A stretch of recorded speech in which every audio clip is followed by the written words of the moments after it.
Good morning class. पिछले class में हम लोग भाग 1, भाग 2, भाग 3, भाग 4 पूरा पढ़ चुके हैं। आज हम लोग स्टार्ट करेंगे भाग 5। भाग 5 में हम लोग संघ के बारे में पढ़ेंगे। संघ में क्या क्या आते हैं, तो संघ में हमारे राष्ट्रपति के बारे में पढ़ना होता है, उपराष्ट्रपति के बारे में पढ़ना होता है, राज्यपाल के बारे में पढ़ना होता है और प्रधानमंत्री के बारे में पढ़ना होता है। इन लोगों का हर एक एक करके राष्ट्रपति का क्या क्या प्रोसेस है, राष्ट्रपति बनने का, उनका क्या क्या पावर है वो पढ़ेंगे। उसके बाद हम लोग उपराष्ट्रपति के क्या क्या पावर है, वो कैसे निर्वाचन होते हैं, किस आर्टिकल में उनके बारे में वर्णन किया गया है, उसके बारे में पढ़ेंगे। फिर राज्यपाल के बारे में पढ़ेंगे कि राज्यपाल के बारे में क्या क्या है दिया हुआ संविधान में, और प्रधानमंत्री के बारे में पढ़ेंगे। तो आज हम लोग शुरू करने वाले हैं पहला राष्ट्रपति। तो राष्ट्रपति के बारे में क्या है, तो एक मैं आपको ट्रिक बताता हूँ। ट्रिक क्या है, तो पकानी कोका दुयो दशम। क्या, पकानी कोका दुयो दशम। 3-4 बार बोलिएगा तो याद हो जाएगा। बहुत सिंपल ट्रिक है, पकानी कोका दुयो दशम। इस जो ट्रिक बनाया हुआ है हर एक आर्टिकल को लेकर बनाया हुआ है। अब राष्ट्रपति का जो आर्टिकल है 52 से स्टार्ट होता है। तो प से हो गया, क्या क्या है सुनिएगा ध्यान से। तो प से हो गया राष्ट्रपति का पद। राष्ट्रपति का पद के बारे में वर्णन किया गया है। तो राष्ट्रपति का पद आया कहाँ से है, तो वो आया ब्रिटेन से।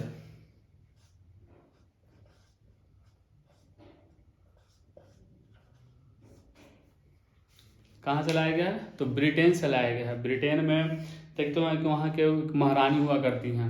वहाँ जो भी इंग्लैंड में शासिका होता है, मेन जो होते हैं वो वहाँ के महारानी कहलाती हैं। तो वहीं से हम लोग भी, हमारे संविधान जब लिखा रहा था तो वहाँ से भी हम लोग राष्ट्रपति का पद लाए थे। तो राष्ट्रपति का पद आर्टिकल नंबर 52 में दिया गया है, जो कि लाया गया कहाँ से, ब्रिटेन से लाया गया है। ठीक। का मतलब क्या है, तो का मतलब कार्यपालिका का प्रधान।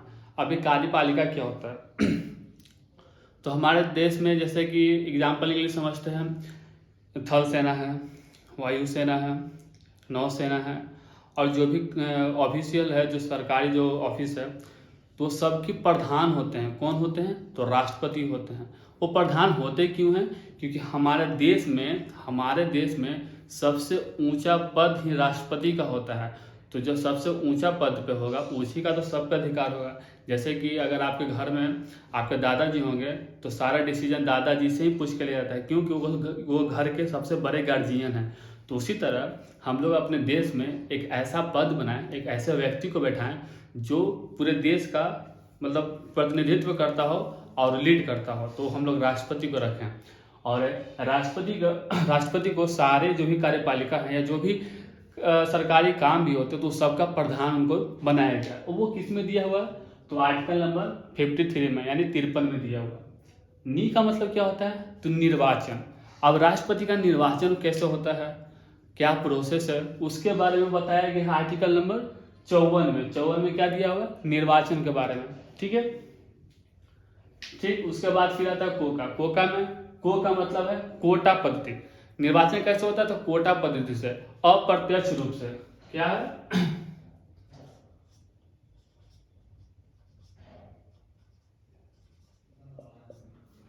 अप्रत्यक्ष रूप से होता है। जैसे कि उनका निर्वाचन में हर कोई पार्टिसिपेट नहीं कर सकता है। आप जैसे हम लोग प्रधानमंत्री का इलेक्शन होता है तो हम लोग जाके वोट करते हैं। फिर मुख्यमंत्री का हुआ या वार्ड पार्षद तक का, मुखिया तक का भी होता है तो हम लोग जाकर वहाँ पे वोटिंग करते हैं। लेकिन जब इनका निर्वाचन होता है, इनका जब चुनने का जब बात आता है तो हम लोग वोटिंग, आम लोग वोटिंग नहीं करते हैं। इनको निर्वाचित कौन करते हैं, तो वो राज्यसभा के लोग हो सकते हैं, लोकसभा के होते हैं, और विधानसभा के होते हैं। विधानसभा राज्य में होता है, राज्य में विधानसभा, विधान परिषद होता है।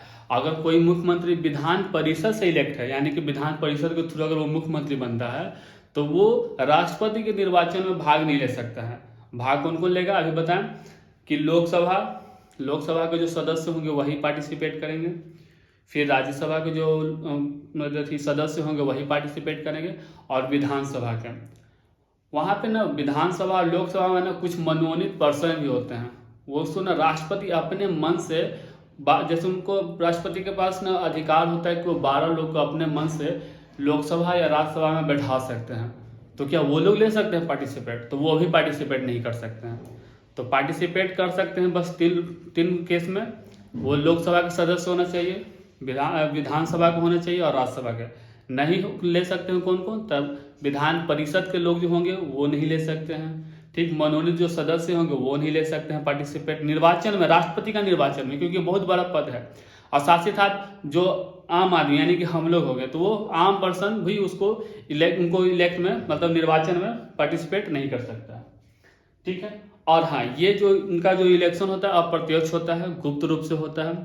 जैसे मान लीजिए लोकसभा में बैठ गए, जहाँ पे उनका वोटिंग होना होता है वहाँ पे सब लोग बैठ जाते हैं, विधानसभा से भी लोग आते हैं, राज्यसभा से आए, लोकसभा के सब लोग एक जगह बैठ गए और वहाँ पे वोटिंग होता है गुप्त रूप से। वो जैसे पर्ची होता है ना, पर्ची पर सब लिख दिए, जैसे दो गो लोग खड़े हो गए इलेक्शन में, राष्ट्रपति के 2 उम्मीदवार हो गए, तो 2 अगर उम्मीदवार हैं तो क्या करें, जो भी लोग पार्टिसिपेट किए हैं यानी कि जो भी लोग आए हैं वोट करने के लिए, वो एक पूर्जी के टाइप पे लिखते हैं कि अच्छा मान लीजिए जैसे अभी कौन है द्रौपदी मुर्मू है, तो द्रौपदी मुर्मू जी को कैसे हुआ कि वो लोग ना जो उनको पसंद कर रहे थे कि हाँ इनको राष्ट्रपति बनाना चाहिए, तो उनका नाम लिख दिए, अपना नाम होने गुप्त रूप से उनका नाम लिख दिए और नाम लिख के डाल दिया, और वो गिना जाएगा, गिन के फिर पता चला कि राष्ट्रपति जो है ये द्रौपदी मुर्मू जी हैं वो जीत गई और राष्ट्रपति बन जाती है। इस तरह से उनका निर्वाचन होता है। वो दिया है निर्वाचन किस में दिया हुआ है, तो 54 में, और कोटा 25 होता है, इसलिए वो आर्टिकल नंबर 55 में दिया गया है। फिर दिया हुआ कार्यकाल, उनका कार्यकाल कितने समय का होगा। अब वो तो राष्ट्रपति बन गया, परमानेंट तो होता नहीं है, क्योंकि हमारा जो देश है वो लोकतांत्रिक देश है, तो लोकतांत्रिक देश में कोई भी चीज़ कोई भी पद जो है परमानेंट है नहीं, तो राष्ट्रपति का भी पद परमानेंट नहीं है। वो भी कार्यकाल उनका कितना साल का दिया गया है, तो 5 साल का दिया गया है, तो कार्यकाल कितना हो जाएगा 5 साल।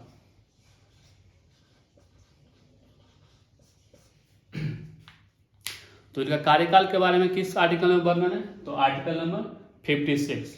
ठीक, उसके बाद आता है कि क्या वो दोबारा निर्वाचित हो सकते हैं। अगर मान लीजिए उनका कार्यकाल 5 साल पूरा हो गया तो क्या वो दोबारा आ सकते हैं, तो हाँ वो दोबारा वो अपने इलेक्शन में मतलब राष्ट्रपति के उम्मीदवार के तौर पर दोबारा वहाँ पे खड़ा हो सकते हैं कि नहीं फिर से हमको इलेक्शन लड़ना है हमको राष्ट्रपति के पद के लिए, तो दोबारा वो वोटिंग के लिए उम्मीदवार बन सकते हैं। ठीक है, तो दोबारा वो अप्लाई करेंगे, इसका भी आर्टिकल दिया हुआ है, तो वो आर्टिकल 57 में दिया गया है, दोबारा उनको इलेक्ट करने के लिए या दोबारा अपने आप को उम्मीदवार के तौर पर अगर लाना चाहते हैं या आना चाहते हैं तो वो दिया गया है आर्टिकल नंबर 57 में, अनुच्छेद 57 में दिया गया है।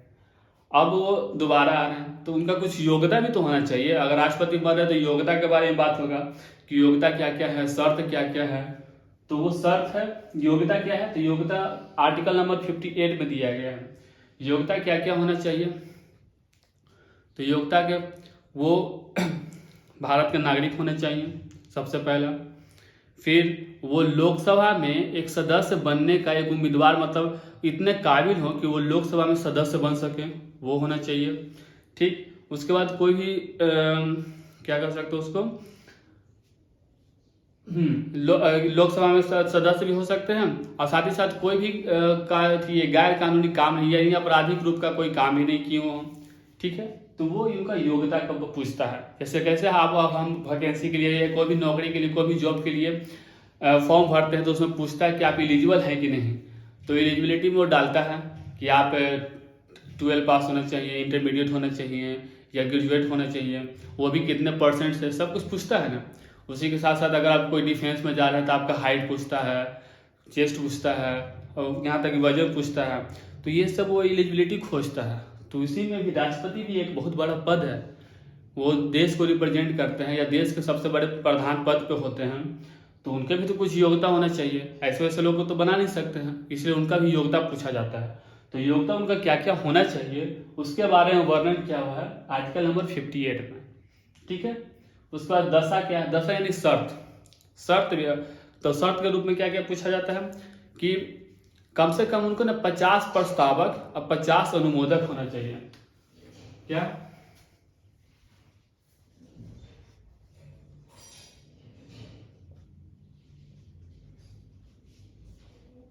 50 प्रस्तावक और 50 अनुमोदक भी होने चाहिए।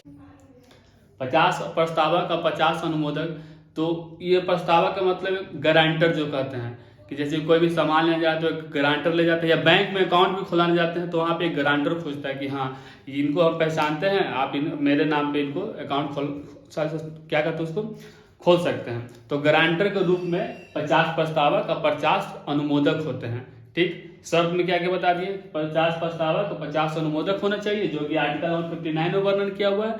देशद्रोही नहीं होना चाहिए। और हाँ इतना ही, दशा में इतना ही पूछा जाता है। ठीक, और शपथ है, ठीक है,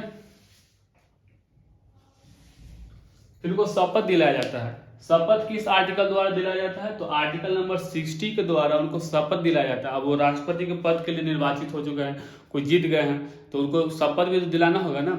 तो शपथ दिलाता कौन है, तो जो सुप्रीम कोर्ट के जो महान्यायवादी होते हैं, जो कि जैसे कि अभी कौन है, डीवाई चंद्रचूड़ साहब जी हैं, तो जो अभी राष्ट्रपति जो बनी थी द्रौपदी मुर्मू, उनको जो शपथ दिलाया गया होगा, तो वो सुप्रीम कोर्ट के जो महान्यायवादी हैं यानी कि डीवाई चंद्रचूड़ साहब जी, वही दिलवाए होंगे। तो अगर मान लीजिए आगे जाने वाले फ्यूचर में अगर कोई और राष्ट्रपति बनते हैं, तो उनको भी कौन शपथ दिलवाएगा, तो सुप्रीम कोर्ट के महान्यायवादी जो भी रहे, अभी तो डीवाई चंद्रचूड़ साहब हैं, मान लीजिए आगे फ्यूचर में कोई और होंगे, तो वही उनको शपथ दिलवाएंगे। ठीक, तो शपथ के बारे में आर्टिकल बनाया गया, तो वो आर्टिकल है 60।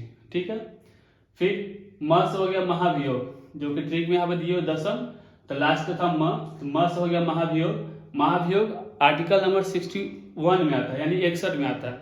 महाभियोग क्या होता है, तो जैसे मान लीजिए अब राष्ट्रपति हैं, अब बहुत बड़े पद पे हैं, अब आप कुछ ऐसा काम कर रहे हैं जो हित, देश के हित में नहीं है, या जो लोग आपको निर्वाचित किए हैं, लोकसभा के, विधानसभा के, राज्यसभा के लोग जो आपको निर्वाचित किए हैं, देख रहे हैं कि आपका कुछ ऐसा रवैया उनको पता चला हो, या कुछ ऐसा बिहेवियर कर रहे हो जो देश के हित में ना हो, या जो यहाँ पे कार्यपालिका है उसके हित में ना हो, तो आप पे महाभियोग, यानी कि सीधे सीधे आप पे इल्जाम लगाया जाता है। तो इल्जाम भी ऐसे कैसे लगा दीजिएगा, बहुत बड़ा पद है, तो बहुत बड़ा पद को क्या कहेगा कि हम आप पे इल्जाम लगा रहे हैं कि आप राष्ट्रपति, हम आपको इल्जाम लगा रहे हैं आप ऐसा ऐसा कांड किए, ऐसा तो नहीं बोल सकते। उसके लिए एक वर्ड लाया गया, महाभियोग। ठीक, मतलब एक तरह से सीधे सीधे हम लोग जैसे बोल देते हैं, किसी पर शक होता था, कहता है कि नहीं चोरी किया है, इस पर हम यही इल्जाम लगा रहे हैं कि चोरी किया है, ऐसे हम लोग सीधे बोल देते हैं। लेकिन वो राष्ट्रपति हैं, उनको तो ऐसा नहीं कर सकते हैं। और हाँ, हम लोग तो डायरेक्ट अपने बोल देते हैं, लेकिन उनको बोलने के लिए महाभियोग नाम का एक प्रोसेस होता है, जिसमें कि लोकसभा हो या विधानसभा, राज्यसभा हो, दोनों सदन में किसी भी सदन से पारित किया जा सकता है। वो पारित करने के लिए कितना, तो 1/4%, जो भी वहां पे सीट है। जैसे लोकसभा में टोटल 545 टोटल सीट 545 है, लेकिन अभी फिलहाल वहां पे जो लोग निर्वाचित होकर गए हैं वो 543 ही हैं। तो 543 में से 1/4 जो लोग होंगे, 1/4% जो लोग होंगे, वो अगर राजी हैं कि नहीं, हमको भी लगता है कि ये गलत कर रहे हैं, वो मतलब 1/4 मान लीजिए, समझ लीजिए कि अगर 60 से 70 लोग हैं, फॉर एग्जाम्पल समझ लीजिए 60 से 70 हैं, तो 60 से 70 लोग को लग रहा है कि नहीं राष्ट्रपति गलत काम कर रहे हैं, तो उतने लोग को कम से कम ये बात बोलना होगा। ठीक है, अब वो बोलिए, और उसके बाद मान लीजिए लोकसभा से पारित हुआ, कहां से पारित हुआ, लोकसभा में ये बात उठा, लोकसभा में बात उठा कि राष्ट्रपति सही काम नहीं कर रहे हैं, तो 1/4 लोग बोले, तब ठीक लोकसभा में बात पास हो गया। अब ये जाएगा राज्यसभा में, फिर कहां जाएगा, राज्यसभा में, क्योंकि वोटिंग तो राज्यसभा वाला भी लोग दिए थे ना, तो वहां से भी आपको कंफर्मेशन लेना होगा कि हाँ, क्या आपको भी ऐसा लगता है कि ये राष्ट्रपति जो है वो गलत काम कर रहे हैं, या देश के प्रति सही काम नहीं कर रहे हैं। तो वो क्या जाएगा, राष्ट्रपति वहां लोकसभा, राज्यसभा में भेजेंगे। अगर लोकसभा में से पारित हुआ तो राज्यसभा में भेजेंगे, अगर राज्यसभा से शुरुआत हुआ है तो वो लोग लोकसभा में भेजेंगे। और दोनों को मिलाकर कम से कम 2/3% लोगों को यह राजी होना होगा कि हाँ ये गलत काम कर रहा है। अगर उतना लोग राजी हो गए कि हाँ ये बात सही कर रहे हो, उनको महाभियोग लगना चाहिए, अगर 2/3% लोग अगर राजी हो गए तो वो पारित हो जाएगा, फिर उन पर महाभियोग लग जाएगा, यानी कि उनको अपना पद छोड़ना पड़ेगा। ठीक है, तो अगर लोकसभा से शुरुआत हुआ तो राज्यसभा में जाएगा। कितने दिन पहले, हाँ यहाँ पे कुछ और है कि अगर पारित हो रहा है, अगर किसी को शक है राष्ट्रपति पे, तो वो राष्ट्रपति को भी बताया जाएगा कि हम आप पे ये चीज के लिए शक कर रहे हैं। कितना दिन पहले, 14 दिन पहले। अगर मान लीजिए जैसे कि यहाँ से पारित हो गया कि हम लोग अब राज्यसभा भेजने वाले हैं इस बात को, वहां से कंफर्मेशन लेने के लिए, तो वहां राज्यसभा में भेजने से 14 दिन पहले राष्ट्रपति को बताया जाएगा, अपना पक्ष रखने के लिए। डायरेक्ट ऐसे थोड़ा तो अपने कहेगा कि नहीं उनको पद से हटा दिया जाए महाभियोग लगा के, नहीं, उनको भी अपना पक्ष रखने के लिए, अपना हित रखने के लिए 14 दिन पहले बताया जाता है कि हाँ देखिए आपको पर ऐसा ऐसा महाभियोग लगने वाला है, आपको अपने बारे में कुछ कहना है, हम लोग का ऐसा ऐसा बात है, अगर आपको कोई कुछ कहना सफाई में तो कह सकते हैं। तो 14 दिन पहले, कितने दिन पहले, तो 14 दिन पहले राष्ट्रपति को बताया जाता है। ठीक है, तो राष्ट्रपति का टोटल जो आर्टिकल है, फिलहाल उनके पद से लेकर, उनका निर्वाचन से लेकर, उनका कार्यपालिका से शपथ से लेकर इतना ही है, जो कि एक ट्रिक सिंपल सा है, पकानी कोका दुयो दसम। पद से पद हो गया, का से कार्यपालिका का प्रधान हो गया, नी से निर्वाचन हो गया, को से कोटा पद्धति यानी कि अप्रत्यक्ष रूप से होता है, का से कार्यकाल होता है कितने समय के लिए, तो 5 साल के लिए, दू से दोबारा जो अगर वो चाहते हैं राष्ट्रपति बनना चाहते हैं तो दोबारा के लिए दुयो हो गया, यो से योग्यता हो जाएगा, 10 से 10 यानी शर्त, क्या क्या शर्त है आपको राष्ट्रपति बनने का, आशा से शपथ जो कि महान्यायवादी दिलवाते हैं, सुप्रीम कोर्ट के जो सबसे हेड होते हैं, फिर म से महाभियोग। इतना ही आर्टिकल राष्ट्रपति से है। राष्ट्रपति के बारे में ना आर्टिकल 352 भी है, 356 भी है, 360 भी है। तो ये सब राष्ट्रीय में आपात लगने के लिए, जैसे 352 है जो राष्ट्रीय आपात के बारे में बताता है, जो कि राष्ट्रपति ही लगाते हैं। 356 जो है वो राज्य आपात के बारे में, जो राज्य में अगर आपातकाल लगता है उसके बारे में, वो भी राष्ट्रपति लगाते हैं। 360 में तो वो भी है, वो वित्त आपात है जो कि आज तक हमारे देश में लगा नहीं है। तो ये सब पावर लगाने का किसका है, तो राष्ट्रपति ही लगा सकते हैं। ठीक है, तो मेन जो था आर्टिकल राष्ट्रपति से रिलेटेड वो इतना ही था, और आगे भी हम लोग पढ़ेंगे तो उनके बारे में जब हम लोग 360 या 350 के पास पहुंचेंगे तब वो सब पढ़ेंगे। ठीक है, और अगर आप जो भी भाग 4 तक अगर नहीं पढ़े हैं तो हमारा पीछे वाला वीडियो देखिए और उसको पढ़ के यहाँ तक आइए तो समझ में भी आएगा। ठीक है, धन्यवाद, मिलते हैं नेक्स्ट क्लास में।